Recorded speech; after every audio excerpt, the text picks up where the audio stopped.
80% من اللي بيروحوا يستثمروا في الزراعة الأرض بتتحول لمقبرة لفلوس.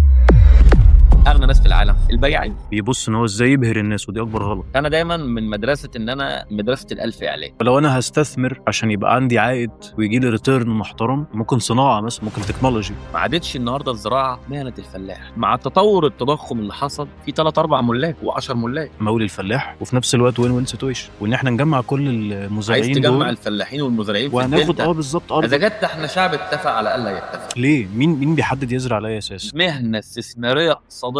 مش استثمار ذهب، هو عمره ما كان انفستمنت. طب لو أنا عندي مكان فيه 10,000 فدان نخل أقدر أعمل أحلى مشروع لجريد النخل.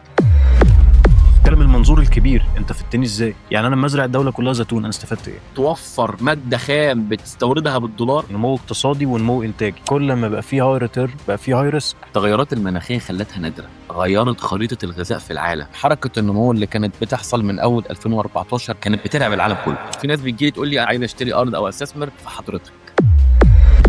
احنا في الزراعة أرض الواقع هو المراية الحقيقية لأصحاب أرض الواقع. الاستثمار النهارده بقى في حاجة اسمها براند ايدنتي، بقى في حاجة اسمها بيرسونا. النهارده نجيب ساويرس ما بقاش يعمل فلوس بشركته، بيعمل فلوس بسمعته واسمه وصورته وشكله ووشه. النهارده عايز يبيع مشروع فبيروح نازل بوشه يقول لك انا عندي مشروع، فالناس بتثق في الشخص ده. credibility. فالناس محتاجه الكريديبيليتي. ما بقاش النهارده الكريديبيليتي الحقيقيه النهارده بقت في البني ادمين، صحيح. ما بقتش في الشركات. فغبور فلس 3-4 مرات ورجع ملياردير. علشان ايه؟ اسمه. عشان اسمه. لكن في شركات تانية بتفلس وما بتقومش. فالسمعه دي هي اللي بتجيب الفلوس. هي النهارده عدد كبير جدا من الناس والمستثمرين بيدوروا يحطوا فلوسهم مع مين، مش في شركات ايه. فهمتني؟ بيجي لي انا ناس قطاع الاستثمار الزراعي في القطاع اللي انا بشتغل فيه في عدد شركات قدي مئات المرات. ولكن النهارده الناس ما بقاش المستثمر يحب كلمه عميل. يعني انت رايح تشتري شقه، ما بقتش انت لو انت مثلا عندك انت راجل مستثمر وعندك بيزنس وعندك شغل، بقيت تكره تتسمى عميل عند الشركات اللي عايزه منك الفلوس عشان تبيع لك وحده او عشان تبيع لك سيرفيس او عشان تبيع لك حاجه. المستثمر عايز لما يخش يشتري مثلا يشتري معاك شقه ب5 مليون، يشتري معاك خدمه، عايز يحس انه شريك معاك. فالشراكه ديت ما بتتوجدش غير مع الشخص اللي انت رايح تشتري منه الخدمه دي. صحيح. فهمتني؟ علشان كده انا دايما بنصح كل الناس اللي بتشتغل بتبيع خدمه او بتبيع استثمار، حسسوا الراجل اللي جاي يشتري منكم حاجه او حسسوا العميل اللي جاي ان انت بقيتش عميل. لان النهارده روح اشتري اي وحده عقاريه، هتلاقي السيلز بيعاملك احلى معامله، بيهتم بيك احلى اهتمام. اول ما توقع على الكونتراكت او تمضي مفيش خدمه ما بعد البيع دي. لا في، بس بقى ايه، كانت الحنيه اللي كانت في البدايه، بعد كده هيقول لك بقى ايه، هنبقى نحدد لك ميعاد مع خدمه العملاء. ما هو خلاص خد منك الغرض اللي هو عايزه، خد العموله اللي هو عايزها، بقت بالنسبه له عميل. في اي مشكله هنبقى روح خدمه العملاء بقى وخد مواعيد بقى والدنيا والحاجات. مم. فدايما العميل اللي رايح يشتري حاجه محتاج يحس نفسه شريك. علشان كده النهارده كل واحد عايز يستثمر النهارده ما بيدورش يحط فلوسه في شركه ايه مع مين او مع مين، الا في البورصه. في البورصه يهمه شركه ايه، لان كل اللي في البورصه 200-300 شركه. لكن بره بقى اللي عايز يستثمر، في ناس بتجي لي تقول لي انا عايز اشتري ارض او استثمر في حضرتك. الله. يعني عايز استثمر معاك، انا عجبني اسلوبك وعجبني سمعتك وسالت عليك هنا وسالت عليك هنا، انا او غيري. يقول لك انا معايا ال5 مليون دول عايز اشتري بيهم مشروع او اخش بيهم في مشروع عشان استثمر فيك انت، حتى لو انت لسه شركه ناشئه. فانا بستثمر هنا في مستقبل استثماري مرهون بسمعتك، مش بان انت عندك حجم اصول قد ايه، ولا انت شركه بقالك قد ايه، ولا انت ما في شركات قد ايه 100 مره. ليه المستثمر اللي عايز يستثمر بيروح لشخص سمعته جيده، حتى لو كان حجم استثماره لسه صغير، حتى لو كانت سابقه اعماله لسه عمرها 2 3 4. الناس النهارده الامان الرئيسي النهارده في مع مين هحط ايدي. علشان كده البيرسونال براندنج بقى حاجه مهمه جدا مرعبه. في حاجه تانية مهمه، وبيخلق نتوركينج مرعبه برضه. في حاجه تانية اهم. اللي بيعمل بيرسونال براندنج النهارده بيبقى خايف على سمعته. فانت النهارده عمال تطلع وتنصح الناس وتقول ان انت عندك مشاريع كبيره، وعمال تتكلم على الادد فاليو اللي انت بتقدمها، فانت لازما كل واحد بيشتغل او بيخش في الحته ديت، مم. حتى لو هو وحش بيخاف بعد 10 سنين يطلعوا له فيديو انت كنت بتقول كذا وعملت عكس كذا. فالموضوع بتاع السوشيال نتورك اللي حصل بتاع كله بيشتغل على البيرسونال براندنج، وكل الناس اللي ادركت ان حجم الاستثمار او مم. اي حد عايز يعمل، اي حد عايز يفايرل في مجاله يشتغل على سمعته. واللي مم. بيشتغل على سمعته، اغلب اللي بيشتغلوا على سمعتهم النهارده بيخافوا يقعوا او بيخافوا يمشوا غلط. فدي ميزه النهارده ان لان انت النهارده تمشي غلط، طب ما انت ظاهر على كل السوشيال نتورك ان انت عمال تقول الصح كذا والغلط كذا، الصح كذا والغلط كذا. مم. فلو انت شخص ضعيف الشخصيه، اكيد فيديو من فيديوهاتك هيبقى بعد كده مرايه قدامك. لو انت جيت تمشي في الغلط هتقع، واللي بيقع اللي بيمشي في الحته دي اللي بيقع ما يقومش تاني. مم. كنت كلمتني على في موظف عندك هو شغلانته بس اللي هو يفكر. ايوه، اصل انت النهارده في عصر الفلوس النهارده الابداع. بقت تصنع. مم. انا سهل النهارده ان انا اشتغل واكسب مليار جنيه. سهل النهارده ان انت تطلع افكار تفايرل. مم. سهل النهارده ان انت لو عندك حد او عندك وظائف كرياتيفيتي فيها عاليه تطلع منتجات جديده لمصنعك، تطلع وبعدين انا كل اللي بيشتغل في الماركتينج وانا ليه علاقه، يعني انا عشان اي حد عايز ينمو لازم أن يفكر ازاي يبقى عنده كرياتيفيتي عاليه جدا في كل ما يتعلق بالماركتينج، لان الماركتينج هو ما يطلبه المستمعون وما يطلبه العملاء. وانا النهارده بصنع سلعه لمين؟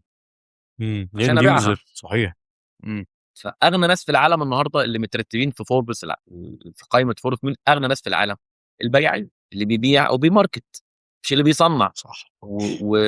والابداع مهم جدا فيما يتعلق بالماركتينج، صح. لكن مش فيما ليه فيما يتعلق بالماركتينج.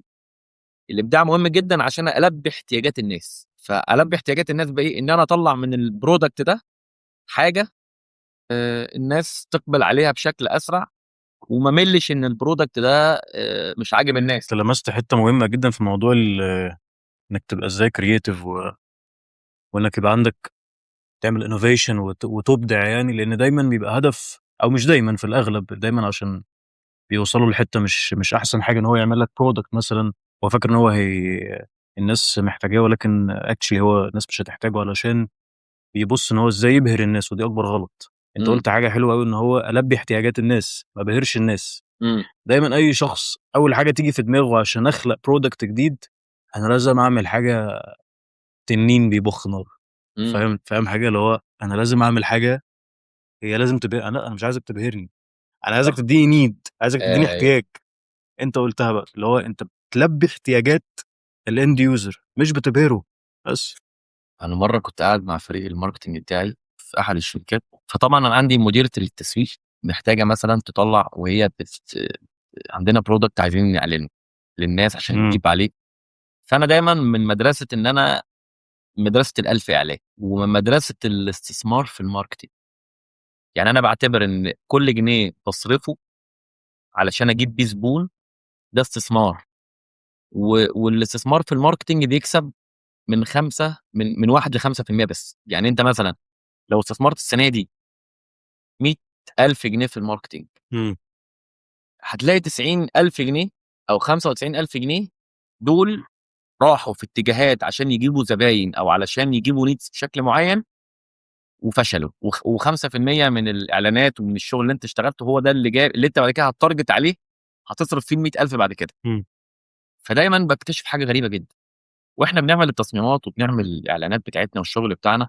بخش انا ماليش في الماركتنج قوي، ولكن بحب اشوف هم بيعملوا ايه، علشان خاطر انا دايما بشك او بمثل الطرف الاخر اللي هو العميل او هو الزبون او الراجل اللي المتلقي للخدمه امم. او المنتج ده. بنلاقي حاجه غريبه ان انا بقول لهم وزعوا افكار كتيره جدا جدا، عشان الافكار دي بتبقى عباره عن ايه؟ زي السناره، زي ال 100 سناره اللي في البحر. بتلاقي دايما واحده بس هي اللي بتشبك، وبعد لما واحده تشبك بتلغي ال 99 سناره التانيين بتركز على. وتكثف امم. على السناره اللي بتجيب فلوس في الحته دي. فسبحان الله بنلاقي اللي بيجيب ايه بقى؟ ايه؟ اقل حاجه فيها ابهار. يعني امم. بتعمل اعلانات وبتعمل تصميمات وبتعمل فيديوز وبتعمل برودكت وحاجات كتير قوي. احيانا انا ده اللي جاب معايا اقل حاجه فيها ديزاين وفيها تكلف اكتر حاجه جابت فلوس. تفتكر ليه ده نابع من ايه بقى؟ الناس بقت محتاجه الرياليتيه في كل حاجه رياليتي. اه احنا في الزراعه عندنا، انا ما يهمنيش الشكل المبهر، انا يهمني شويه الرمل اللي ينفعوا للارض والزراعه. الناس عايزه تشوف الحاجه على الطبيعه. يقول لك ما تورينيش حاجه تبهرني في صوره، وريني، تعالى وريني الارض الواقع بتاعتك فيها ايه. ارض الواقع لو انت مصورها بصوره من غير اي اديتنج او مونتاج، هي ديت اللي بتقول انا هستثمر في المكان ده ليه. احنا في الزراعه ارض الواقع هو المرايه الحقيقيه لاصحاب ارض الواقع. لو انا مثلا عايز اشتري مزرعه، عايز اشتري ارض، بروح عند الراجل اللي عنده المزرعه والارض دي، ببص على شكل الارض وشكل النخل ونظافه الارض. جميل. شكل النخل لو ما عجبنيش يبقى الراجل ده ضميره بايظ. لو لقيت الارض مش نظيفه وملانه غاب وملانه حشائش، اعرف ان الاداره القائمه بتاعت الشركه ديت عندها ازمه في ضميرها. شكل النخل مش يعني مش حلو من ناحيه ايه؟ يعني مثلا يحموا النخل النخل. شكله عطشان، مصفر. احنا شعب بيحب الزراعه وبنفهم في الزراعه، رغم ان احنا بنقول ان احنا مش بتوع زراعه. واحد مثلا دكتور او مهندس يقول لك انا ماليش في الزراعه، بس اول ما بيشوف الشجره او النخله يعرف ان الشجره ديت كسلانه او الشجره ديت كويسه، مم. متراعيه كويس، واخده تسميدها كويس. ولان النبات ده بينادي على صاحبه، لو زعلان بيقول له صاحبه انا زعلان. ففي المجال بتاعي انا لقيت ان كل ما تقرب من الارض وتنفض كل الحاجات المبهره من هي دي اللي بتجيب نتيجه. الجرافيك العالي، الشغل اللي هو فيه ابهار، الشغل اللي محتاج تكلف، وبتجيب بقى الجرافيك ديزاين يقول لك انا عامل الديزاين ده ب 2000 جنيه، وده مش عارف ايه. لا، الناس مش عايزه الكمال. احنا يعني انا في طبيعتي بعين ناس عندها بتفهم انها تصمم، بتفهم ان هي اساسيات البيع، وبعد كده انت بتطبعهم بطباع كتير. يعني طباع الامانه، ان انا لما اجي انقل صوره من ارض الواقع انقلها كما هي. اطبعهم بطباع الاخلاق، ان انا لما اجي اشتغل في حاجه اعرف ان الحاجه ديت انا هرضاها على نفسي، ولو انا معايا فلوس هشتري الارض ديت ولا مش هشتريها قبل ما ابيعها. لان ده على فكره ده هو ده اللي بيوصل للناس. احساس إن الموظف بتاعك وهو بيتكلم الكلاينت، هو ده اللي بيوصل. كلاينت النهارده، الناس النهارده بقتش اغبياء. مم. احنا اللي اغبياء. لو احنا اتذكينا على الناس وقلنا اصل الناس مش هتفهم في المجال ده، الناس مش هتفهم في العقار، لا، الزبون النهارده او اي حد رايح يشتري حاجه عنده النهارده وعي، عنده وعي. عنده وعي غير طبيعي. فانا النهارده لو انا اتذكيت عليه هبقى انا. وبعدين شفت بيقول لك ايه، لما الاحساس الممثل وصلني خلاني ادمع. فدايما اللغه والكلام بتوصل لاي حد رايح يشتري خدمه ان البياع ده شاريها ولا مش شاريها اصلا. 80% من كل الديلز اللي بتتقفل اصلا بتبقى بشكل ايموشنال، مش انت مش بتقنعني. ايوه. كلها انا عاطفيه، كلها انا بقول عاطفيه. للناس، يعني اي حد بيشتغل معايا بقول له اقعد معايا شهر، شوف الشركه اللي انت شغال فيها صاحبها امين ولا لا. البرودكت اللي احنا بنبيعه للناس، وشكل الارض اللي احنا بنبيعها للناس، شكل النخل، لو انت معاك فلوس هتشتريها وهتحلم ان انت يبقى عندك استثمار هنا ولا لا. لو انت انبسطت وشفت ان الشركه الاوبريشن بتاعها فيه امانه، وان صاحبها راجل ملتزم، وان الارض شغاله كاوبريشن واداره، وارض نظيفه وورقها نظيف وفيها امان استثمار، ولو انت رحت الارض واتبسطت، يبقى انت كده اشتريت. يبقى انت هتحلم يبقى عندك مزرعه معايا، هتحلم تستثمر فلوسك معايا. لما توصل للدرجه ديت، بيع للناس بواد زباين.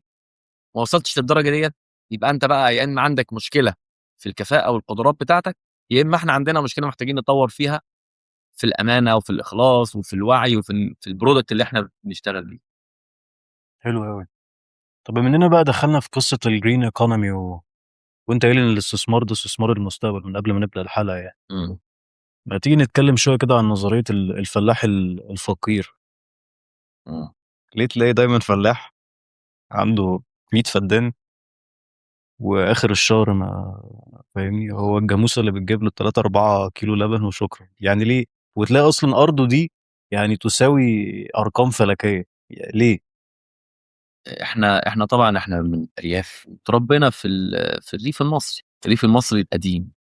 ف فالنهارده مع اللي بيحصل في متغيرات المنظومه الزراعيه ما عادتش صراع مهنه الفلاح، لا كانت مهنه الفلاح، هي كانت شغلانه الفلاح. لكن الاستثمار الحقيقي في الزراعه كان الفلاح في الاصل كان بيعمل من ايام جمال عبد الناصر، كان بيعمل في الارض عند الاقطاع او عند رجل الاعمال الذي يمتلك مساحه كبيره. فكان رجل الاعمال المزارع الكبير عنده مساحه كبيره، وكان بيشغل عنده الفلاحين وفقراء في الارض بمرتب او بثمن اليوميه بتاعته. فانت النهارده الفلاح المصري مع زياده تكاليف الاستثمار الزراعي، ما عادتش النهارده الزراعه مهنه الفلاح، هي شغلانه الفلاح. الزراعه ما عادتش تكسب على المساحات الصغيره، امم. دي مهنه تعتمد على نظريه اسمها اقتصاديات الحجم. اوكي. من بقالنا 20 25 سنه النهارده، من ساعه ما ايام جمال عبد الناصر، ما الرقعه الزراعيه اتفتتت من الاقطاع او من رجال الاعمال، اتوزعت بنظام الخمسه الفلاحين فدان على الفلاحين. كل الفلاحين امتلكوا اراضي. ليه ما مش اغنياء؟ ليه ما بقوش اغنياء؟ لان النهارده كل واحد بقى يركز في الخمسه فدان بتوعه وهو مش قادر يصرف عليهم. اشرح لي يعني for instance اشرح لي. مع تطور التضخم اللي حصل، تكاليف الاستثمار الزراعي وتكاليف الاداره الزراعيه زادت. فالتكاليف الاداره الزراعيه لما زادت على رقعه زراعيه في ايام الدلتا القديمه متقسمه او متشرحه على مئات والاف الناس، احنا عندنا في الارياف النهارده الفدان في 3 4 ملاك و10 ملاك. اصبح الفلاح النهارده اللي دخله محدود، المفروض النهارده بيصرف على ارضه، لا مرتبه يسمح يصرف على ارضه، ولا عنده دخل يخليه يصرف على ارضه بالشكل الكافي. وفي نفس الوقت لو هو معاه فلوس عشان يصرف على الارض بتاعته، فيقدر العامل اللي هو او الاثنين عمال اللي بيجيبهم للفدان بتوعه، في ان هم ممكن يجوا لل10 فتات. فالرقعه الزراعيه النهارده في الدلتا القديمه متفتته على ايه؟ الفدان الواحد او الملكيات بقت كتير. الفلاح النهارده لما يتزنق في مبلغ يبيعه جزء من الارض بتاعته فيفتت الملكيه بشكل اوسع.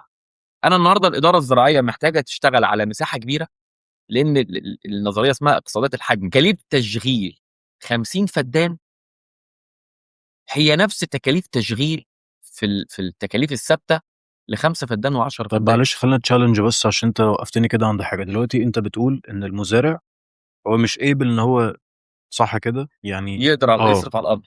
طيب انا ليه يعني كقطاع خاص او امم حكومه، ليه المصاريف التشغيليه والانتاجيه والى اخره يعني ما اعملش انا ليزنج للقصه دي؟ تمام، امول الفلاح، وفي نفس الوقت وين وين سيتويشن.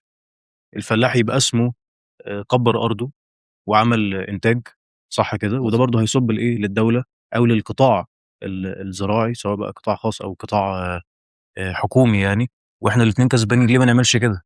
وانا لما اجي امول الفلاح في الدلتا القديمه عنده مساحه صغيره، تكلفه التمويل لمساحه صغيره هي نفس تكلفه التمويل لمساحه كبيره. لا مش فاهمك يعني ايه. يعني انا النهارده عندي 5 فدان جميل. زارعهم نخل. تكاليف تكاليف اداره الخمسه فدان اللي هي بقى ايه؟ الري والاشراف والتسميد والعماله والاوبريشن امم. كوست بشكل كامل على مدار السنه حوالي مثلا 105 حوالي من 250 ل 350 الف جنيه للخمسه فدان. جميل. ري واشراف وتسميد وعماله وهندسه زراعيه كل حاجه. لو الخمسه فدان دول جزء في منظومه 60 فدان ده ادارتهم موحده، ده على حسب نوع المحصول ولا؟ لا على حسب المساحه. دي نظريه اسمها اقتصادات الحجم. اللي عنده 60 فدان بيكسب من الفدان مثلا 100,000 جنيه. كلمني نسب وبي يعني عشان برضو نبقى مع بعض. تكلفه مم. تكلفه اداره ورعايه الفدان النخل جوه منظومه موحده 60 70 فدان مم. حوالي 30,000 جنيه في السنه. تكلفه اداره ورعايه الفدان سنويا جوه 5000 جنيه 150,000 جنيه في السنه. لان انا هجيب المهندس لل60 فدان، انا هنا مضطر اجيبه لل5 فدان. هجيب 2 عمال لل30 فدان، 4 عمال لل60 فدان، هجيب 2 عمال لل5 فدان. طب ليه الكوست عالية كده ليه الكوست؟ لان الزراعه ما عادتش تكسب على المساحات الصغيره. لما اروح اجيب اسمده بالطن لمساحه 60 70 فدان، تمام، هتلاقي نصيب الفدان في التسميد 5000 جنيه. طب نصيب الفدان لما اجيب تسميد لخمسه فدان من 7 ل 10000 جنيه. فانت النهارده الفلاح النهارده اللي بيسخر كل مجهوده وعمالته واولاده في الخمسه فدان، نفس المجهود على نفس التايم يتسخروا لل 20 وال 30 فدان. فالرقعه الزراعيه لما اتفتتت بقيت انا اجيب مهندس للفدان نفس تكلفه مهندس ل 10 فدان. ماشي، طب ما برضه ممكن تتحل لو اصل البيزنس بالنسبه لي اي حاجه مشكله البيزنس بيلاقي لها حل. طب ما ممكن يتعمل كوربريت ديل، مش عارف انا صح ولا غلط، صح. وان احنا نجمع كل عايز المزارعين تجمع دول الفلاحين والمزارعين في وهناخد الدلتا. بالظبط اذا ارض. جد احنا شعب اتفق على الا يتفق. انت النهارده انت روح الدلتا، روح القرى، هتلاقي مثلا قريه ظاهرها الزراعي مثلا 20 فدان، هتلاقي كل قراط مزروع زرعه. ليه؟ مين بيحدد يزرع على اي اساس؟ مفيش حد بيحدد. بنظريه الفلاح اللي هو انا بنظريه الفلاح. هشوف الماركت محتاج ايه هديله السنه دي موالح، هو هديله السنه دي برسيم. الزراعه ما عادتش مهنه الفلاح، دي الزراعه بقت مهنه استثماريه اقتصاديه. هو انت النهارده في الدلتا القديمه ضاعت الخريطه الزراعيه، لا عارفين نزرع، لا عارفين انهي منطقه بتزرع قمح، او انهي منطقه بتزرع قطن فنعمل صناعه للقطن، انهي منطقه بتزرع سكر فنعمل صناعه للسكر على مكان بينتج مثلا 20000 طن سكر او 20000 طن طماطم، فاقدر اعمل عليهم مشروع او اعمل عليهم خريطه زراعيه. عشان كده احنا مصر في اخر 10 سنين بدات تعالج الازمات بتاعه تفتيت الرقعه الزراعيه. ازرع 100 محصول في مكان واحد، طب ما ازرع في المكان الواحد ده محصول واحد، اعرف اعمل صناعه، اعرف اعمل تجاره، اعرف اعمل تصدير. معروف ان المكان الفلاني بيطلع مثلا فيه 1000 فدان طماطم، المكان الفلاني فيه 10000 فدان نخل، فاقدر اعمل عليهم صناعه. هو احنا النهارده مثلا الشركات اللي هي بتشتغل في تدوير المخلفات الزراعيه، كل مشكلتها ان هي مثلا محتاجه مخلفات زراعيه لجريد النخل، تكلفه لم جريد النخل اضعاف تكلفه الجريد نفسه. طب لو انا عندي مكان فيه 10000 فدان نخل، اقدر اعمل احلى مشروع لجريد النخل، اعرف اعمل افضل مصانع لتعبئه وتغليف التمور. وده اللي بيحصل وده دلوقتي. اللي بيحصل دلوقتي.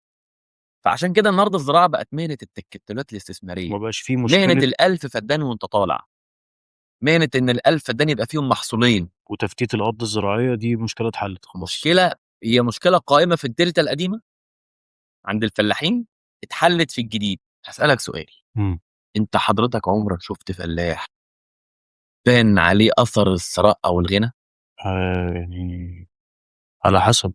لا مش على حسب. يعني في فلاحين كتير اصل هم عندهم مايند سيت، خد بالك كده، مع احترامي والله انا بتكلم دلوقتي على فلاحين الفكره. الفلاح النهارده في الارياف لا، في ناس كتير معاها فلوس عنده فدان مثلا ب 3 مليون جنيه، وهو معاه فلوس. بينتج ايه الفدان ده؟ بينتج شويه بصل ب 20 30 الف جنيه. مين قال لك؟ هو صرفهم على مدار السنه تسميد ورعايه واداره، وبيجمعهم لما بيع المحصول 20 30 الف جنيه.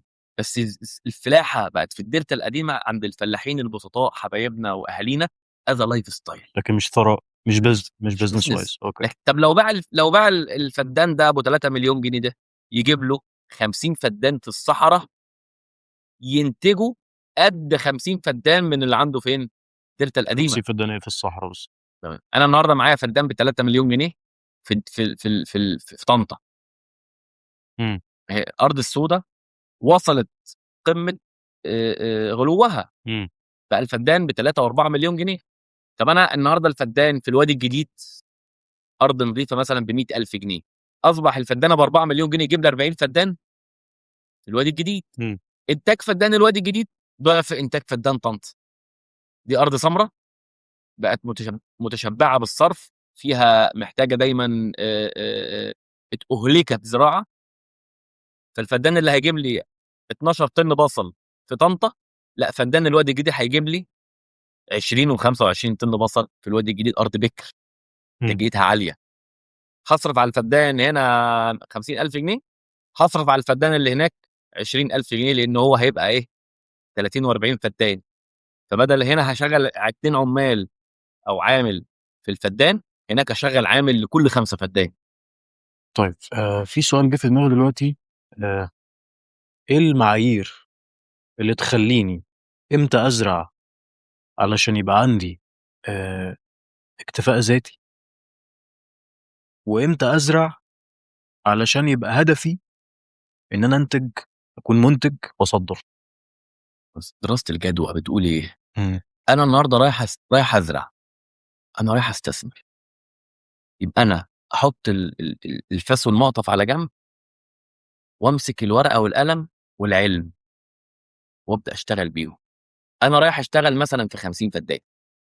اقتصاديات الموضوع هي من تحتم عليا هزرع ايه وهكسب ايه، وليس نظريه عواد باع ارضه، وان انا لازم ابقى على الارض القديمه، وان انا لازم اشتغل ازرع البصل اللي جدي كان بيزرعه، وازرع الفجل اللي كانت خالتي بتزرعه.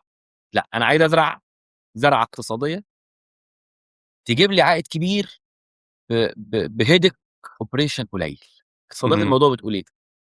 انا مثلا بنحاز للنخل، لان انتاج فدان نخل بيجيب قد انتاج فدان 10 فدان من اي محاصيل اخرى. واي بزنس مان دايما بيشوف اقل انبوت باكتر اوتبوت، اقل مدخل باكبر مخرج. اقل كوست صح. باعلى عائد. صح. مم. تمام. مم. احنا هنشتغل بنظريه البيزنس. الزراعه في منها نوعين، في زراعه محاصيل تقليديه، وفي زراعه، والمحاصيل التقليديه ديت بتبقى زراعه سريعه العائد، زي مثلا بزرع خضار، بزرع الحاجات اللي هي بتجيب محاصيل كل 6 شهور. وفي حاجه، وفي زراعه تانية، زراعه لونج تيرم، بحط شجر بستنى عليه سنتين 3 ويبدا يديني كل سنه زي التمور. عوائد مدى الحياه، زي الزيتون والتمور والمانجا والاشجار اللي هي المعمره. اي بيزنس النهارده بيبقى رايح في اتجاه اللي بيزرع محاصيل، ده لازم يبقى شخص او شركه بتفهم في المنظومه الزراعيه وعندها خبره سابقه في المنظومه الزراعيه. طب اللي داخل الارض والزراعه جديد لازم يشتغل في حاجات الاوبريشن كوست بتاعتها قليله، مم. الفنيات بتاعتها مش مجهده، مم. مش محتاجه هيدك اوبريشن عالي، مش محتاج كل سنه اشيل احصد وازرع، احصد وازرع، وانا لما احصد برجع الارض فاضيه، مم. ببدا اخطط وازرع من جديد. ده المحاصيل. طب في الاشجار والمحاصيل البستانيه كل سنه انا برعى الارض وبرعى النخل وبرعى الشجر طول الوقت، لكن ما بيجيش كل 6 شهور احصد برجع الارض فاضيه وابدا ازرعها من اول وجديد. ده هيدك اوبريشن عالي. يعني فدان الطماطم ممكن يكسبك 60,000 جنيه، لكن يصرف عليك 60,000 جنيه، وهيدك اوبريشن مرعب، وسوق العبور كل يوم، وحصاد كل يوم، وشيل خراطيم ونخل خراطيم كل يوم، وتجفيف كل يوم.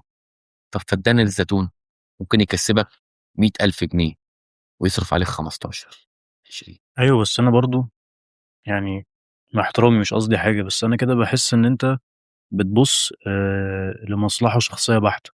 امم. تمام، وانا برضو مش هينفع ازرع البلد كلها زيتون.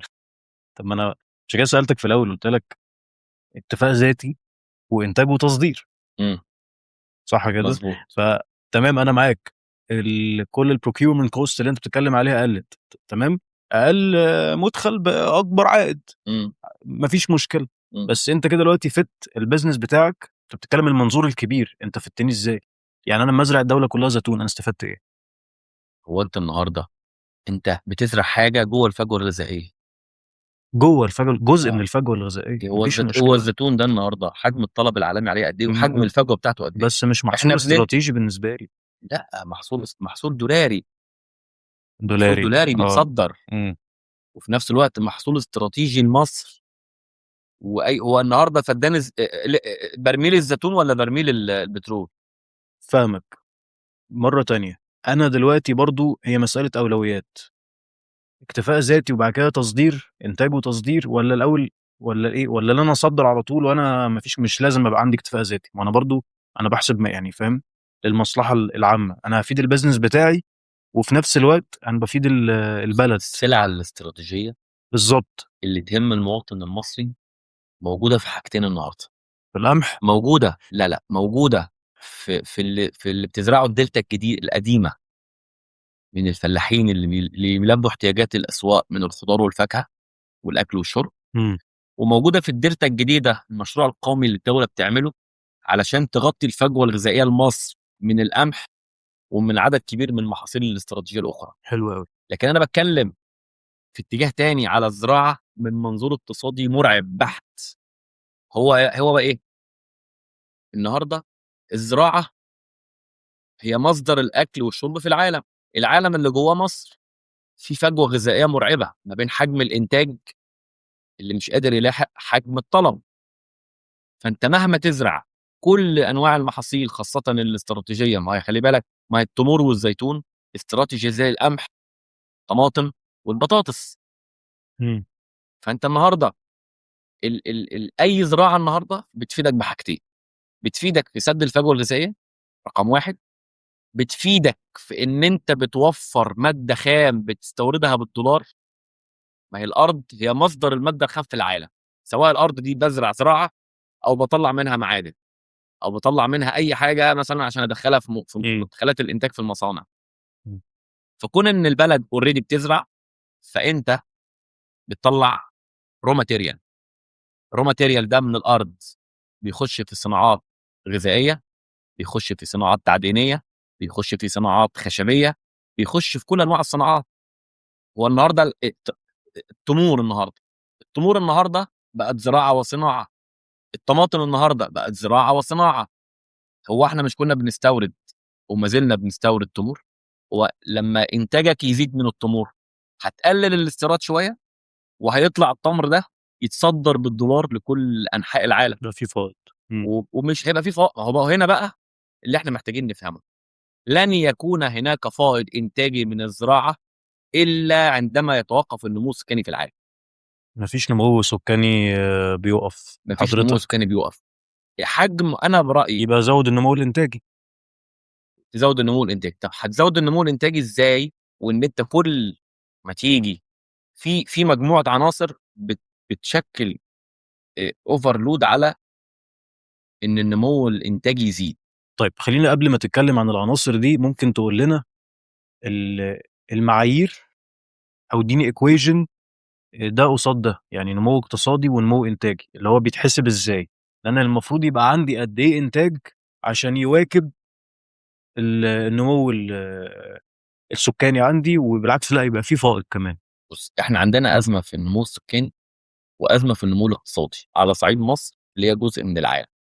احنا مثلا في مصر على مدار، خليني اقول لك كده، حركه النمو اللي كانت بتحصل من اول 2014 لما بدات مصر تخش في نهضه تنمويه قويه جدا كانت بترعب العالم كله.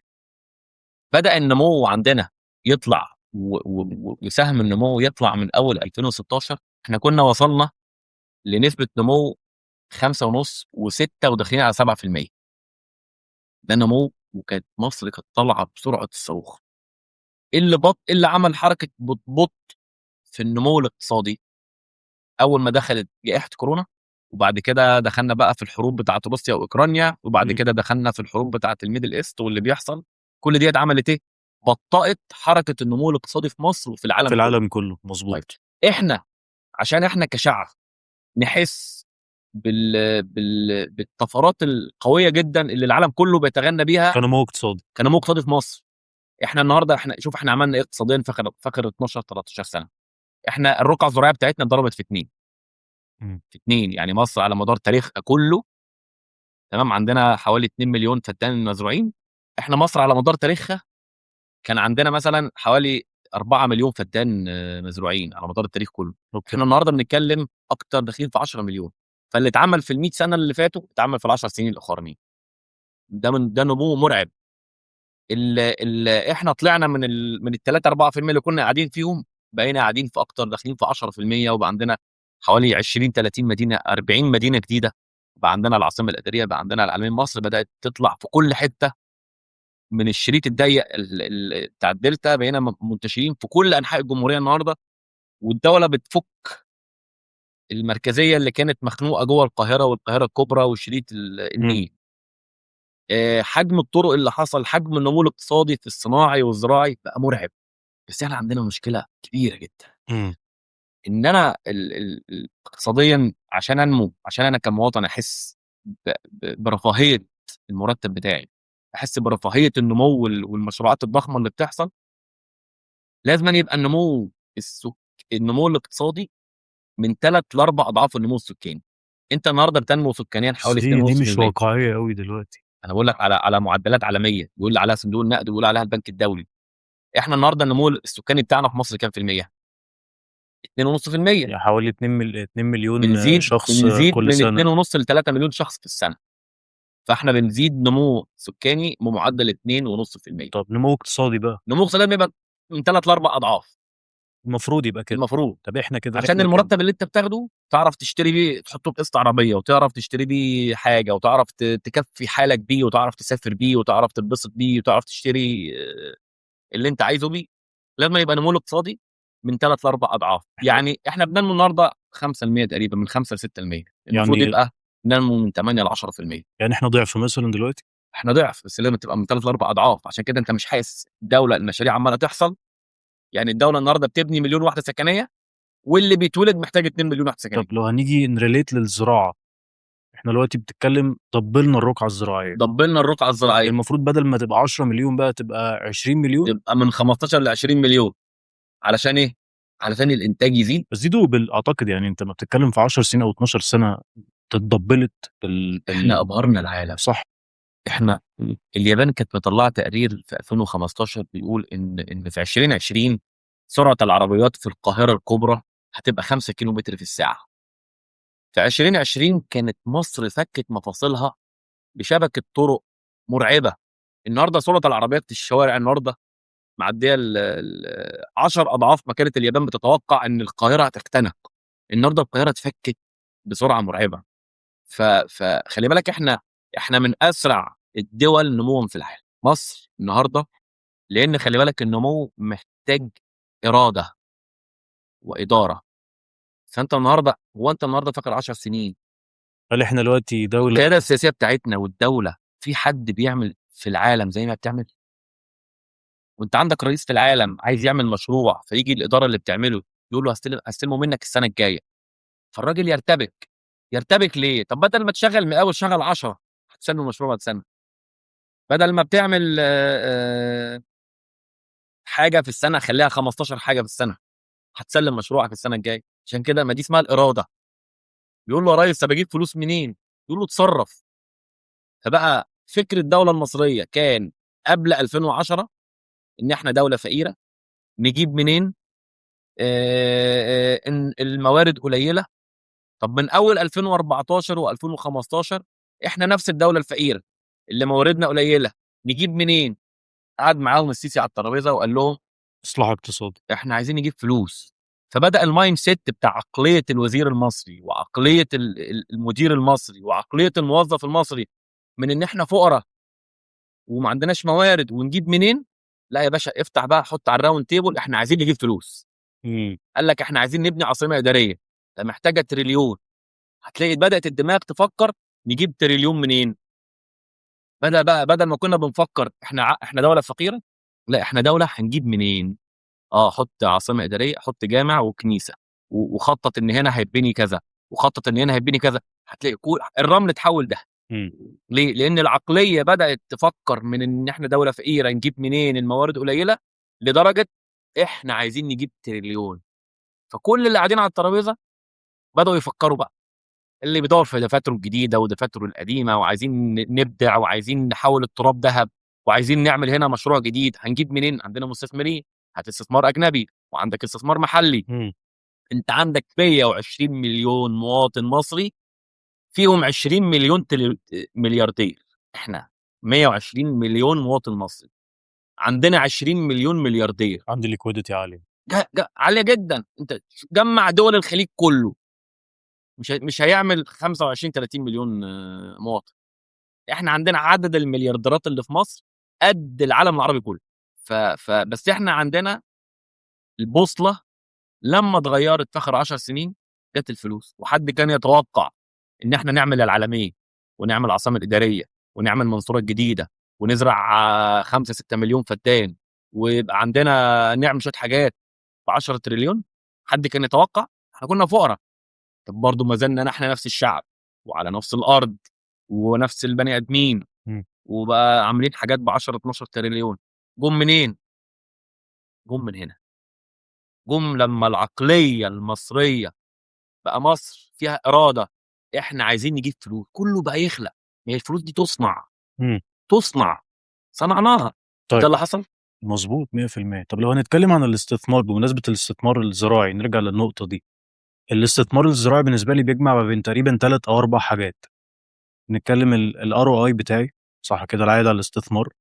الكابيتال ابريشيشن، ان الرقعة الزراعية بتاعتي سعرها بيزيد، بيعمل هيدج انفليشن، انا بحافظ على يعني او بحمي نفسي من التضخم. و صح كده، في حاجة تانية الكاش فلو، ان هو كل سنويا بيدخل لي انكم يعني. مظبوط. طيب تعالى نتكلم ده ونفرزه بالارقام. كلمني النهارده، الارقام دي بتقول ايه؟ وايه المردود بتاع الارقام دي عليا كبزنس وكدولة؟ اولا احنا مصر على مدار الفتره الاخيره ما كانش عندنا ثقافه الاستثمار الزراعي بمفهومه الاستثماري ومفهوم البيزنس. مم. احنا واخدين عن الارض ان دي بتاعت الفلاح، فالنهارده واحد معاه مليون او 3 مليون جنيه يقول لك اروح اشتري بيهم ارض يا عم، زي جدي وزي خالي الناس الغلابه الفلاحين. لا يا عم، اروح اشتري شقه في التجمع وتغلى، اشتري شويه ذهب احطهم في الاسهم. ففكر الارض كاستثمار زراعي او كوعاء ادخاري مهم جدا، يوازي ويزيد عن الاوعيه الاخرى. زي الذهب مثلا. ما كانش واقع مم. او ما كانش في ثقافه المصريين. طب بدأ يظهر تاني على السطح ويعشش جوه نافوخ المصريين بان الاستثمار الزراعي وعائد ادخاري النهارده بينافس كل الاوعيه الاخرى ويتفوق عليهم. ازاي؟ مع زياده الفجوه الغذائيه، احنا كنا من 5 سنين بنقول ان اللي مش هيشتغل في التكنولوجيا خلال الفتره اللي جايه هيفقد وظيفته ومش هيعرف يقبض مرتب كويس. وكنا بنحط التكنولوجيا والدواء والحاجات اللي هي بتاعت المشروعات اللي جايه. النهارده مع التغيرات المناخيه والحروب بدأ النهارده الناس عايزه تاكل وتشرب. تكنولوجيا ايه يا عم؟ انا عايز لقمه، انا عايز ازرع واطلع شويه قمح، انا عايز اجيب واعمل تمر وبسكوت، والشعب عايز ياكل، العالم عايز ياكل، مش عايز تكنولوجيا. النهارده هو عايز تكنولوجيا بس عايز ياكل ويشرب. طب هياكل ويشرب منين؟ من الارض. فالنهارده كله بدأ يركز ان الارض هي مصدر الغذاء في العالم، مصدر الاكل والشرب في العالم. البسكوته اللي ابنك بياكلها، ال ال الاكل والشرب، حياتنا اليوميه كلها، ان احنا نصحى الصبح نفطر ونتغدى ونتعشى وناكل ونشوف الجعانين ونشوف الفقراء، كل ده منبعه منين؟ الارض. مم. فالارض هي مصدر الغذاء في العالم. فكله بدأ دماغه تتغير وبدأ يفكر ان انا عايز يبقى عندي ارض عشان املك غذائي. لا، ومش بس بقت غذاء، يعني دلوقتي بتخدم الايكو سيستم والجرين ايكونومي الطاقة المتجددة اللي احنا داخلين عليها كل دلوقتي. التكنولوجيا والحاجات دي بقت فبتتكلم تخدم على الارض. بالظبط. مم. هو النهارده بيل جيتس النهارده بتاع امريكا مش لسه من سنتين رايح بيستثمر في 500,000 فدان؟ ليه؟ هو أدرك إن التكنولوجيا مش هتأكله وتشربه، اللي هيخليه يعيش الأرض وبعد كده يسخر لها التكنولوجيا عشان بدل ما ينتج منها طن ينتج منها 10 طن. مم. فأصبحت الأرض هي مصدر الرئيسي للغذاء في العالم. وأنا تخيلي إن خلال 10 سنين هتبقى أندر عملة في اندر العالم. عملة. أندر عملة في العالم، لا تقول لي بقى بيتكوين ولا تقول لي ذهب أندر عملة في العالم هتبقى قطعة الأرض اللي بتطلع شوية الأكل اللي إحنا بناكله. ده بسبب ان العالم هيبقى عنده جاب في الجزء ده، يعني ك يعني مشكلة امن غذائي وطاقة طبعا مثلا، ولا بسبب ان هي علشان حاجة نادرة دلوقتي فقيمتها بتزيد؟ التغيرات المناخية خلتها نادرة، مم. لأن التغيرات المناخية غيرت خريطة الغذاء في العالم. في دول أو في مناطق كانت بتنتج غذاء معين محتاج مناخ معين ومية وتربة معينين، المناخ خرج المناطق دي من الخدمة. أصبحت مش كل الأرض، أصبحت الأرض الجيدة في بعض المناطق. أنت النهاردة مصر بسبب التغيرات المناخية بقى عندنا مم. ميزة مناخية وميزة كبيرة جدا في في عدد الأراضي المنتجة للتمور. ما هي مثلا دولة زي أمريكا كان فيها مساحات ضخمة جدا بتزرع التمر، مم. والتمر ده محتاج مناخ جاف. فالمناخ أثر على آلاف الأبدنة في أمريكا. أصبحت مصر هنا تسد العجز ده، واصبحت مصر تمتلك ميزه مناخيه وتنافسيه عاليه جدا. احنا عندنا ممكن نستغل المناخ الجنوب كل تقريبا. بدانا. خلينا ارجع مع حته تانية. انت السؤال اللي كنت سالت سؤال كواري جدا. الارض كاستثمار، فانا بشوف ان الارض وعائد ادخاري النهارده بينافس كل الاوعيه الاخرى، حتى الدهب. حتى الذهب. هو انت النهارده لو معاك مليون جنيه وعايز تستثمرهم بناء على على حاجتين. حسب هدخرهم واحافظ عليهم ولا هستثمرهم. لو طبعا هحافظ عليهم هو الملاذ الامن، ذهب وش معاك، ذهب انا معاك. وفضه. انا مفيش بستثمر في حاجه، الذهب مش استثمار. بس جزء حلو. من فلوسي. مش استثمار. مره تانية الذهب يعني هو مش من وجهه نظري، احنا بنتكلم اقتصاد بحت دلوقتي. الذهب مش استثمار. الذهب هو عمره ما كان انفستمنت. هو الذهب بيواكب بيحافظ على قيمه بالظبط علشان المال. التضخم. انا هسألك سؤال. بس لو انت مثلا معاك 10 مليون جنيه اكيد. وقررت مم. تحطهم في وعاء من الاوعيه الادخاريه اوكي. المختلفه، مم. عندك مثلا العقار وعاء ادخاري، الزراعه والارض وعاء ادخاري، وكابيتال ابريشيشن بتفرق. والذهب وعاء ادخاري، عندك الشهاده البنكيه وعاء ادخاري. مم. بتقرر بناء على ايه تحط فلوسك هنا ولا هنا؟ طيب انا مره تانية، انا لو احافظ على فلوسي هو دهب بالنسبه لي، تمام، يليه العقارات. امم اوكي. طب لو انا هستثمر عشان يبقى عندي عائد ويجي لي ريتيرن محترم، لا يعني ممكن حاجه تانية خالص. يعني ممكن صناعه مثلا، ممكن تكنولوجي. طب اسمح لي ممكن. بقى اغير الخريطه مم. بتاع حضرتك. ماشي. وانا بقى لو انا معايا 10 مليون جنيه هقرر استثمرهم بناء على عاملين، بناء على الاصل والعائد. مم. يعني الاصل بتاعي ده هينمو ولا يحصل عليه اهلاك ويتلاشى، والعائد هكسب منهم قد ايه. تعال بقى نفرض نقارن 4 اوعيه ببعض. على سبيل المثال مثلا خلينا نتخلص من عمليه الذهب على انه ادخار وليس استثمار. مم. اللي بيحط فلوسه في الذهب بيحفظ قيمتها، مظبوط. خايف من التضخم، صحيح. ويقول لك احطها في مال الله المعدن اللي هو لا هياكل ولا هيشرب بل سعره بيزيد، وانا احافظ على قيمه فلوسي. مم. لكن مش هياكلني ويشربني. لو انا حطيت فلوسي كلها في الذهب وعايز اكل واشرب هتخلص من جزء من الذهب، فانا ببقى بقل من الاصل، لكن ما بيجيبش عائد نشاط، هو بيحافظ على الاصل. تعالى بقى نقارن مثلا البنك.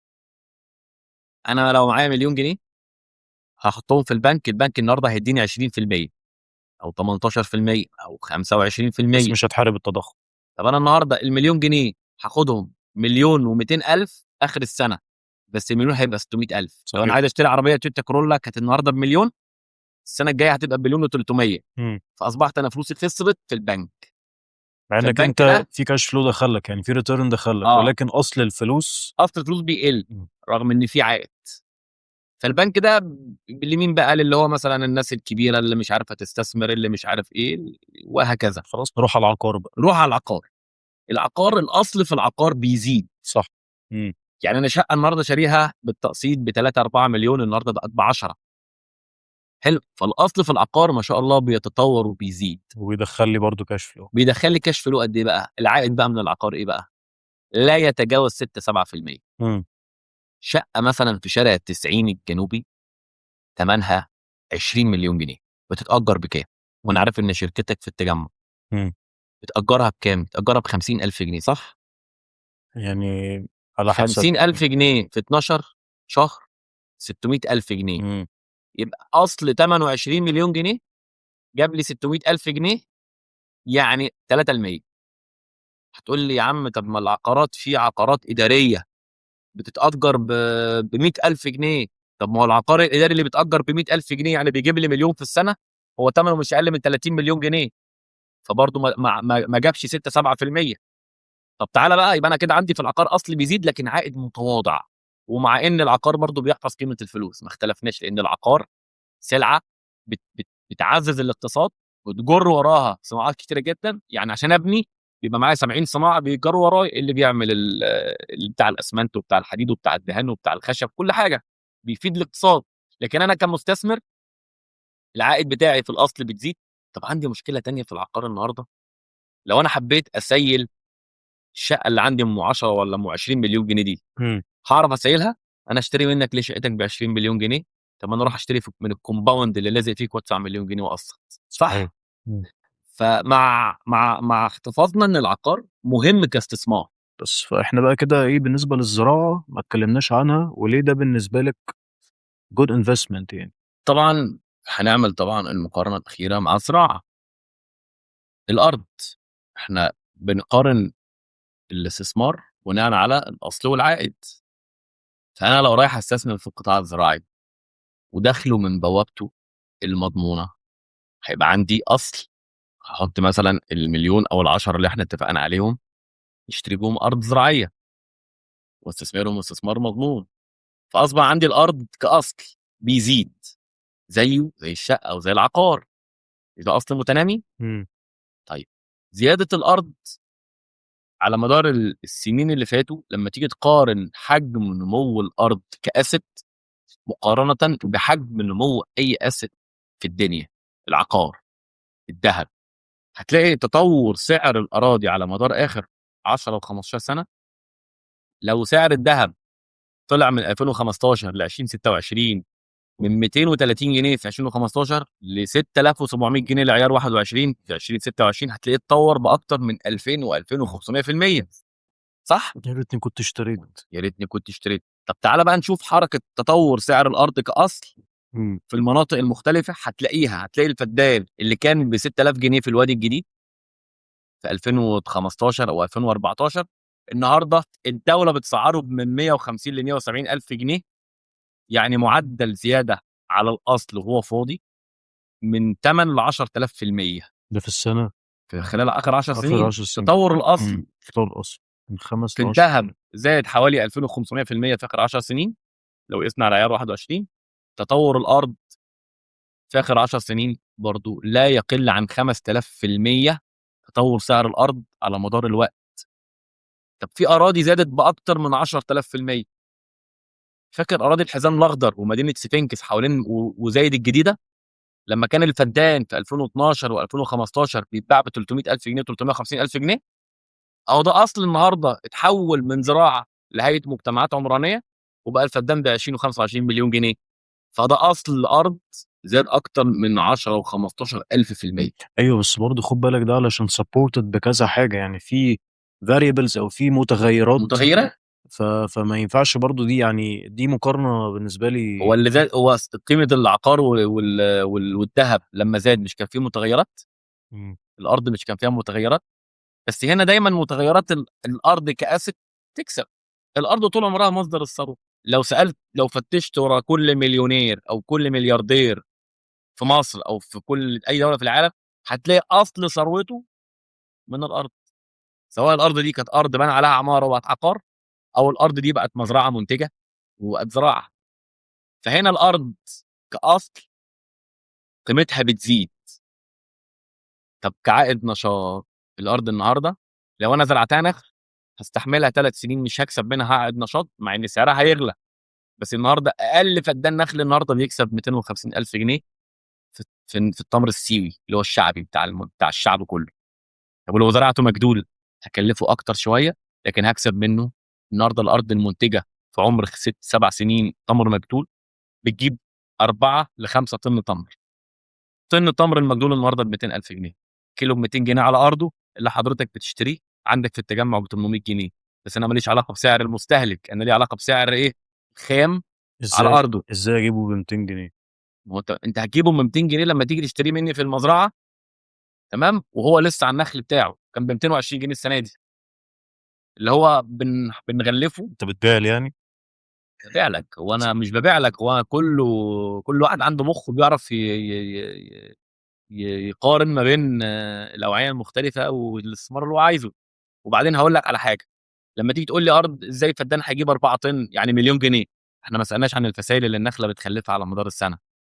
هو الزراعة ديّة مش معروف إن أنت لمّا تزرع نخلة، معروف الفدان فيه كام نخلة، معروف إمم. النخلة بتجيب كام كيلو، ومعروف الكيلو بكام. إمم. ما هياش سلعة 3، 4 بينتجوها في العالم ف ف ف فتقييمها قايم على محتكرين. لأ، هي commodity يعني زي لأ، بورصة الدهب عالمية. كده. الفنجان ده أنت ممكن تقول لي تمنه 10,000 جنيه، ما أنا مش عارف اتصنّع من إيه. لكن لكن إزازة المَيّة ديّة معروف اتصنّعت من إيه، وفي منافسين، ومعروف إن تكلفتها كام، وإن آخر سعرها في السوق كام. ده نفس الكلام الزراعة. لما اجي اقول لك ان الفدان ده هيكسب 10000 جنيه، انا مش بحفزك. انت هتروح تجيب مهندس زراعي زياره ب 3000 جنيه، هيقول لك ان الفدان في المنطقه دي بتجيب كام كيلو، والكيلو بكام، والسوق بيبيع التمر بكام. اذا هنا الارض الزراعيه بتكسب في اصلها، وعائد النشاط بتاعها بيستارت من 20% لحد 150% مدى الحياه. مم. طب اعلى عائد من العقار لا يتجاوز 6%. طب طيب فدان النخل المجدول اللي بيجيب لحضرتك 600000 جنيه و700000 جنيه، كل قيمته 600000 جنيه، طيب وانت بتجيب ال 600000 جنيه دول من عقار ثمنه 20 مليون جنيه. الارقام تخوف شويه، صح؟ الارقام تخوف، ولكن انا بالنسبه لي كل ما بقى فيه هاي ريتيرن بقى فيه هاي ريسك. مظبوط. فانت ما كلمتنيش على الريسك فاكتورز برضه. ما انا معلش، مع احترامي برضه الشديد، انا خلاص انا هدخل في المجال ده وهستثمر، بس اكيد برضه كل حاجه ليها توابعها. مظبوط. 100%. ايه بقى الريسك فاكتورز بتاعت زي ما انت هتقدر تكسب كتير قوي من الزراعه لو دخلتها صح، ممكن اخيش؟ مش تخيش، ده 80% من اللي بيروحوا يستثمروا في الزراعه الارض بتتحول لمقبره لفلوسهم. شفت الجاب قد ايه؟ وانت مش هتكسب كتير ببلاش. انا عجبني المصداقيه قوي اللي هو يعني عارف. 20%. مش احنا اتفقنا ان الارض ما عادتش مهنه الفلاح والمزارع؟ هديك مثال لواحد من 80% من اللي بيروحوا الارض ويخسروا. انت النهارده عجبك فكره الارض، فانت معاك 3 4 مليون جنيه، فهتروح حته زي الواحات ولا سيوه ولا الوادي الجديد، تقول انا عايز بهم 20 فدان 30 فدان، هم يجيبوا ال 30 فدان فاضيين، ومعاك تاني كمان 3 4 مليون زيهم عشان تزرع ال 30 فدان. يبقى انت كده عملت ايه؟ استثمرت 6 7 مليون جنيه. طيب اي واحد النهارده راح يستثمر، طالما راح يستثمر اذا معاه تكلفه الاستثمار، طالما راح تشتري عربيه اذا معاك ثمن العربيه، صح؟ تعالى بقى اسال حاجه، ان انا يبقى معايا تكلفه الارض وزراعتها. مم. عارف المشكله فين؟ في رعايه الارض وادارتها لحد الانتاج. طب هي دي بتاعتي كانفستور، انا مالي؟ لا، انت رايح تستثمر في الارض، هو انت ينفع تركب عربيه ما تحطلهاش بنزين؟ هو انا دلوقتي لما اروح اشتري ريل استيت، هو انا بقف معاهم عشان هم بيبنوا ولا بيحطوا قد ايه اسمنت؟ انا مالي؟ انا رايح اشتري اسيت. ما هو برضو انت دلوقتي كلمتني صح كده. الاسد ده ما انت اشتريته، انت حطيت 7 مليون واشتريت الاسد مزروع، ايوه واشتريت الوحده مبنيه. لا مش شرط تبقى مبنيه، عادي ممكن اصلا كل ده يبقى ممكن يبقى بري لانش عادي، ممكن يبقى اصلا كل ده شويه تراب. تمام. تكلفه الاستثمار بتاعك هو تكلفه الوحده اللي انت امتلكتها او طيب انا هتمتلكها. بس اللي انا محتاج اعرفه دلوقتي، او الناس المحترمه اللي بتشوفنا، عايز اعرف حاجه. هل انا لازم يبقى عندي نو هاو في الفيل ده، ان انا داخل دلوقتي استثمر تمام في المجال الزراعي، فانا لازم يبقى عندي النو هاو ان انا كاداره الاراضي الزراعيه وكمحاصيل وكانتاج وكتشغيل والقصص دي كلها، ولا انا داخل لناس بتفهم في حته البورتفوليو مانجمنت تمام اللي زي حضرتك متخصصه في الجزء ده؟ فانا او انا مش عايز اوجع دماغي يا باشا، خد فلوس صح كده مظبوط. واديني الريتيرن بتاعي، انا مش عايز حاجه تانية. عشان كده انا بقول لك ان 80% من اللي راحوا خيشوا اه راحوا هم شمروا ونزلوا. شمروا ونزلوا. اه. فهمتك. فانت النهارده لازم يبقى معاك حاجتين، يا اما معاك نو هاو وتبقى فاهم في الزراعه وتروح تستثمر. لا انا جاهل بيها بقى. طب انت جاهل بيها، يبقى انت تروح تشتري الخبره، وتشتري كل عناصر جهلك تشتريها بالفلوس. مم. انا برضو عايز ارجع لنقطه مهمه جدا، ليه 80% من اللي راح الارض خيشوا؟ بيخيشوا اه. لان كله رايح الارض. الناس، احنا عندنا خلفيه قديمه ان اتخن مزارع في العمده الكبير عندنا في كل حته عنده 5 فدان. مم. فلما تيجي تقول له تعالى بال7 مليون جنيه هشتري لك 50 فدان وهزرعهم لك، هتتبسط. احنا شعب طماع بالفطره، احنا شعب بيحب الكتير، دين مم. الكتير، تمام، بغض النظر عن الكواليتي. فالناس راحت حطيت ال7 مليون جنيه ورحت جبت ناس عمال واشتريت الارض وزرعت الارض. تعالى بقى ال50 فدان دول انت حطيت فيهم كل اللي حيلتك، محتاج تصرف عليهم لحد ما الشجر يكبر والارض تجيب عائد لمده سنتين. محتاجين منك ال50 فدان دول مثلا في الشهر ري وعماله واشراف وتسميد حوالي 150,000 جنيه. انت مرتبك كام؟ انا راجل مهندس قد الدنيا وباخد 50,000 جنيه. طب الارض محتاجه 150,000 جنيه لمده 3 سنين، وبتقول لك ابوس ايدك اديني العامل اللي انا عايزه، اللي انا عايزاه، اديني التسميد اللي انا عايزاه، هات لي المهندس اللي يريحني ويروقني، هات لي الماتيريال اللي انا عايزاها عشان خاطر انور واديك ولا عائد، واديك وخليك مليونير مني يا 50 انا فتاه. فانت تيجي تصرف على الارض مش قادر، بدل ما تجيب لها 3 عمال تجيب لها عامل. الارض محتاجه 150,000 جنيه لانك زرعت مساحه كبيره، يا ريتك كنت زرعت 5 فدان مش 50. فتكلفه اداره الارض اللي هي على مدار 3 سنين محتاجه دخل كاش فلو مستمر لمده 3 سنين، محتاجه منك مليون جنيه لمده 3 سنين مصروف الارض، صحيح. وانت حطيت كل اللي حيلتك، فانت المليون دول ممكن يخسرك الستة سبعة اللي انت حطيتهم، او ممكن يكسبوك كل سنه 6 هو 7. بصراحة تبقى مايند سيت يعني ساذجة قوي ان انا بقى معايا 50 فدان رايح اشتري 50 فدان ومش معايا الرقم ده اللي انا اصرف عليها يعني. و80% من اللي ما راحوا استثمرش. عارف سابوها، عارف ايه اللي خسروا ليه؟ سابوها على التسهيل. قال لك عك وربك يفك، ازرع وربنا هيبعت. طب ليه اللي عندهم 50 فدان وراحوا اشتغل حتى في 10 و15 هو كان يقدر يزرع فدان ويخلي باقي فلوسه يصرف على الارض لحد ما تنتج؟ الطمع. مم. بدأوا يروحوا الارض، بدل ما الارض محتاجه 2 عمال يجيبوا لها عامل، محتاجين طن كومبوست يجيبوا نص طن. فشهر ورا التاني، سنه ورا التانيه، راح الارض لقى نفسه كل ما يروح يبقى زهقان منها. الشجر ده بلان. دبلان، الارض مش نظيفه، التسميد قليل، فبدأ يزهق من الارض. العامل اللي قاعد المفروض يصرف على الارض بيشتغل بنص طاقته لانه بياخد مرتب قليل، مم. والمفروض حد يساعده ما بيلاقيش. عشان كده بننصح الناس اغلى نصيحه في الدنيا: ما تخشش الارض بصدرك. الا وانت ناوي تروق عليها. رايح تجيب 10 فدان، خليك في 3. طب هات لي بقى ال 20% اللي راحوا الارض ونجحوا. هتلاقي اللي كان رايح صح من 5 سنين ب5 فدان، النهارده انت هتقابله ب50. لان معروف ان الارض بتجيب ايه؟ بتجيب ارض، والاصل بيكسب. تعرف ان فدان النخل بعد السنه الثالثه بيفقس جنبه كل سنه فدانين؟ انت بجد؟ بجد؟ تقول لي ليه؟ ليه؟ لان فدان النخل بعد 3 4 5 سنين بيجيب كل سنه، النخله بتخلف فسيلتين، فلو فدان فيه 60 نخله فهيجيب لك كل سنه 120 خلفه. فال 120 خلفه يزرعوا فدانين جنبك. وتكلفه الارض او الاستثمار الزراعي في النخل، الفسيله هي تلتين التكلفه. مم. ثمن النخله والفسيله اللي هتتغرس في الارض هي تلتين التكلفه. فاللي رايح صح ب5 فدان وهيصرف عليهم صح، وان دخله هياخد منه بس 20 30% يصرفوا على الارض على المساحه الصغيره، يربط الحزام لمده 4 5 سنين، 5 فدان، هيبقى من السنه الخامسه كل سنه ال5 فدان بيجيبوا جنبهم 5 و10 كل سنه. لكن انا رايح النهارده عايز احط كل فلوسي اللي انا محوشها في 20 فدان. تعالى بقى اصرف على 20 فدان، فدان محتاج منك كل شهر 2000 3، طب مش سؤال معاك، سؤال بالنسبة لي فبتخسر. مهم قوي. هل دي انفستمنت لشريحة الويلفير بس ولا ممكن اي حد ابتداء من الشريحة الاقل يعني ماديا طبعا وقدرة مادية؟ انت تقدر تبدا النهارده من اول فدان.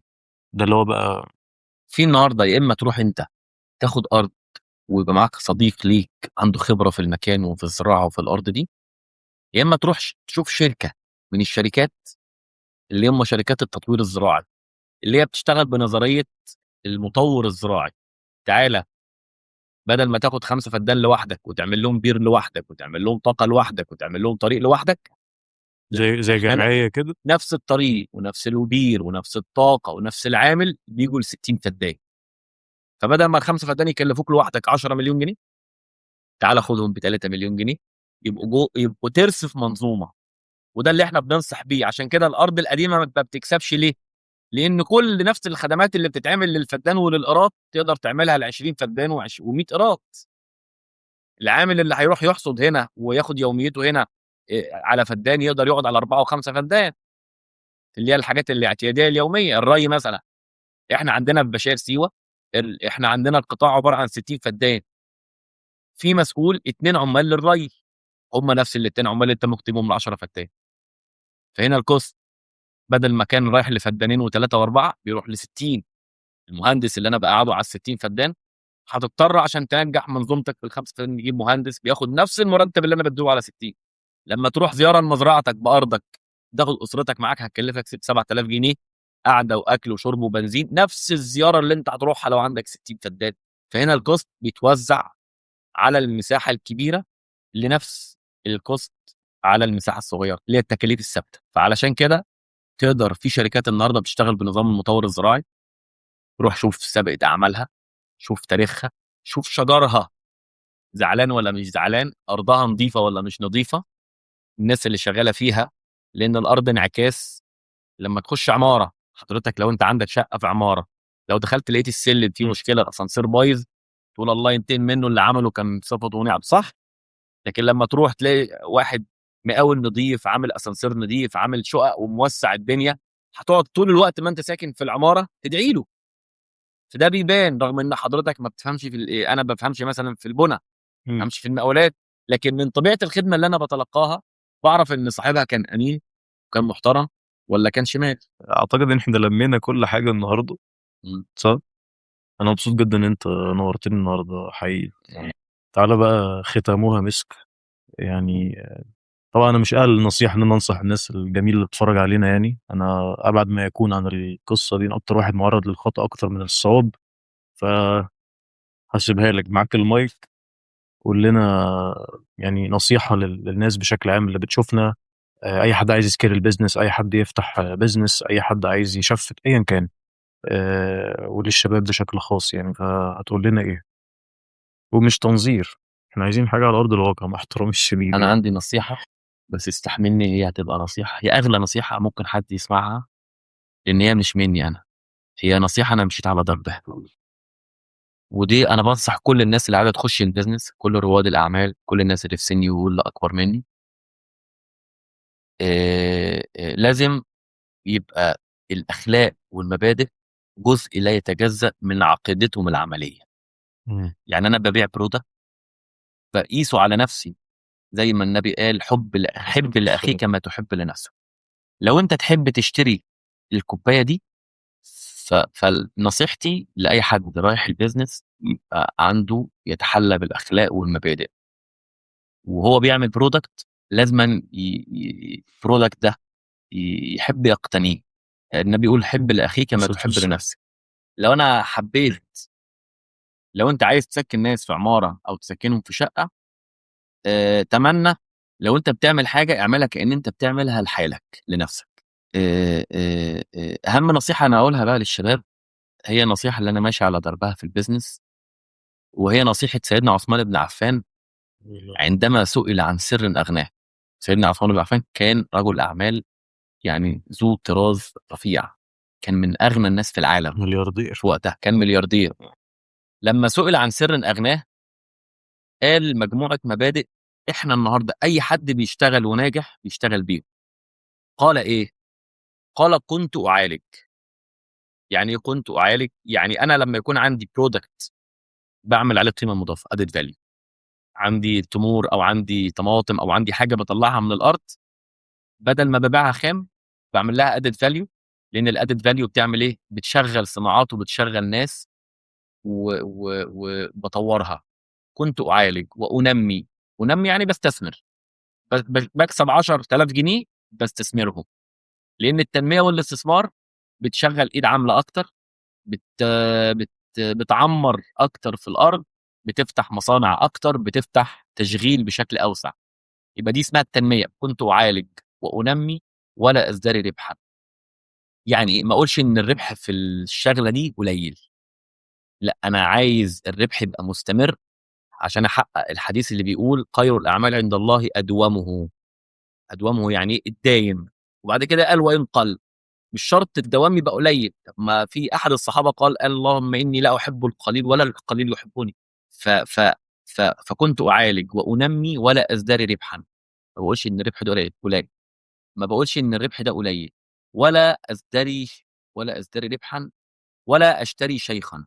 يعني دايما بطور في اي حاجه، ولا اشتري شيخا يعني ما بقيتش اشتغل بالحاجه اللي الطلب بتاع الزبون يقل عليها، ولا اشتري شيخا ما بقيتش اشتغل في حاجه ما بقاش السوق يطلبها. دايما بعمل ابديت على كل المنتجات والسيرفيس بتاعتي. مم. يبقى لا كنت اعالج وانمي ولا ازدري ربحا ولا اشتري شيخا واجعل الراس راسين. اجعل الراس راسين، فكره المحفظه الاستثماريه اللي انا بنصح الناس بيها. نوع مصادر دخلك، نوع diversification، نشاطك، yes. مم. قلل مخاطرك، لان انا لما بحط انوع المصادر بتاع الاستثمار بتاعي بقلل المخاطر. لا تضع بيضك كله في سلة لا واحدة. تضع البيض في سله واحده. فديت اجعل الراس راسين اللي هي تنويع المحفظه الاستثماريه عشان تقليل المخاطر وشغل عدد اكبر من القطاعات. دي اعتقد مفيش اغلى من دي نصيحه لا غبار، من اهم رجل اعمال في العالم، سيدنا عثمان بن عفان. لا غبار، لا غبار. ومش هينفع اختم بعديك، فشرفت جدا الحلقة معاك النهاردة ونورتني انا اللي اتشرفت. وشرفتني جدا، وكنت added value خطيرة. وإن شاء الله بإذن الله في سيزون 2 نكسر الدنيا. ان شاء الله. حبيبي.